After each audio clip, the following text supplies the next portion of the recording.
Free audio post-production by alphonic.com. Bienvenue pour ce nouveau Deep Dive. Aujourd'hui, on se penche sur les premiers chapitres de Meurtre dans les lavandes. Oui, un polar qui nous emmène direct à Aix-en-Provence. Un cadre plutôt sympa. Exactement. Alors, la source, c'est vraiment le tout début du roman. Et notre objectif, c'est un peu de décortiquer comment l'intrigue se met en place, qui sont les personnages clés dès le départ. Et on rencontre tout de suite Alyssa Dupif. C'est notre héroïne, une jeune détective privée. Pleine d'énergie, elle dirige sa propre agence, James Volz Investigations. Ah oui, et le détail amusant, c'est que ce James Volz, il n'existe pas en fait. Non, c'est ça qui est drôle. C'est une couverture qu'elle a inventée pour avoir l'air plus crédible, plus sérieuse. Une crédibilité qui vient d'ailleurs de prendre un petit coup de pouce, non? Avec cette histoire de chien sauvé. Ah oui, Poussinou, le bichon maltais de Sibylle Berthier. Enfin, l'épouse du célèbre joaillier Maxime Berthier. Alyssa a déjoué son enlèvement. Bon, elle s'en sort avec un cocard, un bel œil au beurre noir. Et une crise d'allergie, me semble. Lavande oblige, peut-être? Probablement. Mais bon, malgré ça, elle a eu son article dans la Provence. Donc, publicité un peu inattendue pour l'agence. C'est intéressant ce contraste, oui. L'héroïsme un peu cabossé par les petits pépins du quotidien, ça la rend tout de suite plus proche, plus humaine. C'est classique dans le Cozy Mystery, ça marche bien. Et puis, cette pub, forcément, ça va attirer l'attention. Une nouvelle affaire se prépare. Mais avant d'en arriver là, un mot rapide sur l'agence elle-même. Donc, Alyssa, 28 ans, plutôt athlétique. Elle utilise le nom Durifle. Oui, pour garder l'anonymat sur le fait que c'est elle la boss. Et son équipe, alors là, c'est quelque chose. Son frère, Eric, photographe, décrit comme hyperactif, avec un passé entrepreneurial, disons, mouvementé. C'est le moins qu'on puisse dire. Et il y a aussi sa cousine, Sophie, qui fait office de secrétaire, avec un professionnalisme très personnel apparemment. Voilà. Une structure un peu bricolée, quoi. Ça tranche avec l'image pro qu'elle essaie de donner avec James Volz. Mais ce sauvetage de Poussinou, même s'il était un peu chaotique, avec la course-poursuite et le collier en diamant récupéré, c'est pas juste une péripétie, c'est vraiment ça qui allume la mèche. Ça met l'agence sur le radar des Berthier. Mais pas seulement. Ah non, parce que juste après, il y a un visiteur qui débarque à l'agence. Un certain monsieur Van Crief. Van Crief, sud-africain, c'est ça. Il représente la compagnie d'assurance des Berthier. Exactement. Van Crief & Sons Insurance. Il vient évaluer le risque après la tentative de vol du chien et de son collier précieux. Et disons que le premier contact est électrique. Ah oui, ouais. Comment ça? Il est hyper condescendant. Il arrive, il prend Alyssa pour la secrétaire, genre la petite jeune qui fait le café. Oula.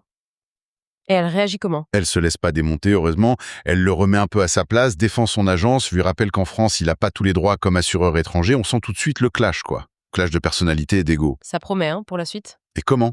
Surtout que à peine Von Crief est parti, que le téléphone sonne à nouveau. Ah, et c'est qui cette fois? Alan Coolidge, le secrétaire de Maxime Berthier, le joaillier lui-même. Il appelle pour confier une mission à James Volz. Il a été impressionné par l'affaire Poussinou, justement. Forcément. Le plan commun Guy va improviser à marcher, et donc rendez-vous est pris. Oui, rendez-vous au Lavender Country Club. Un endroit chic, on imagine. Alyssa s'y rend, prête à jouer son rôle habituel d'assistante de son patron fantôme. Sauf que, surprise, en arrivant, qui est déjà là en grande conversation avec Maxime Berthier et se faisant passer pour James Volz? non, me dis pas que c'est. Si, Van Crief, l'assureur arrogant. Il a carrément piqué l'identité fictive. L'audace du type est incroyable. Mais c'est dingue, pourquoi il fait ça? Juste pour l'argent? Ou il y a autre chose derrière, lié à l'assurance peut-être? Bonne question. En tout cas, Berthier, lui, il voit rien. Il est tout content d'avoir James Volz et il explique l'affaire. Il y a eu des vols de bijoux l'année d'avant, pendant une soirée au club, pile pendant un spectacle de magie où certains invités clés étaient absents. Suspect désigné. Voilà, donc Berthier engage le faux James Volz, Von Crief et Alyssa, qu'il présente comme sa collaboratrice, pour démasquer le voleur. Collaboratrice. Elle doit bouillir intérieurement, la pauvre Alyssa. Ah, j'imagine. Et le plan, c'est d'organiser un week-end spécial au club, du 7 au 9 mars, en invitant tous les suspects. Faut trouver le coupable avant le 22 mars, date de lancement d'une nouvelle collection de bijoux, Perles de lavande. Et j'imagine que le contrat est intéressant. Ah oui, on parle d'une somme à 6 chiffres. très alléchant. Du coup, Alyssa est coincée. Elle a besoin de ce contrat pour son agence, mais ça veut dire bosser sous les ordres de cet imposteur qui vient de lui voler son identité pro. Quelle situation impossible.